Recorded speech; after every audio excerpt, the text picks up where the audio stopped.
दर्पण न्यूजच्या सांगली कार्यालयाच्या वर्धापन दिनास हार्दिक शुभेच्छा.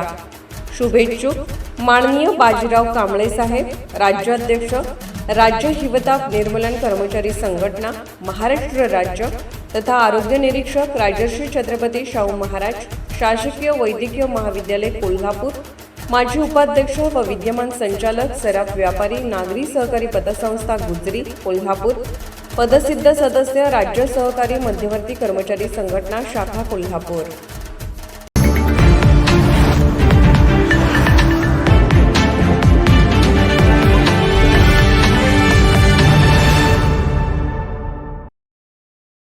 राधानगरी धरणातील बेंजीर व्हिला पुन्हा पर्यटकांच्या नजरेत येणार. ऐतिहासिक राधानगरी धरणातील पाणीसाठा सध्या कमी झाल्यानं धरण परिसरातील जुनी आणि दुर्मिळ वास्तू असलेला बेंजीर व्हिला पुन्हा चर्चेत आलाय.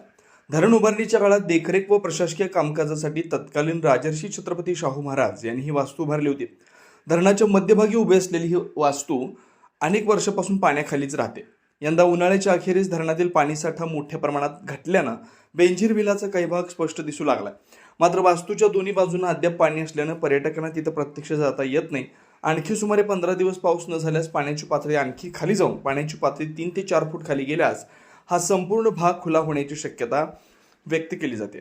राधानगरी धरण आणि परिसरातील नैसर्गिक सौंदर्य पाहण्यासाठी दरवर्षी मोठ्या संख्येनं पर्यटक येत असतात. त्यातच ऐतिहासिक वारसा लाभलेला बेंजीर व्हिला पाहण्याची संधी मिळणार असल्यानं पर्यटकांमध्ये उत्सुकता वाढली आहे. स्थानिक नागरिकांकडून या वास्तूचं जतन व संवर्धन करण्याची मागणी होते. राजर्षी शाहू महाराजांच्या दूरदृष्टीचं साक्ष देणारी ही वास्तू पुन्हा एकदा पर्यटकांच्या आकर्षणाचं केंद्र ठरणार असल्याचं चित्र आहे. कोल्हापूरहून दर्पण न्यूजसाठी अनिल पाटील.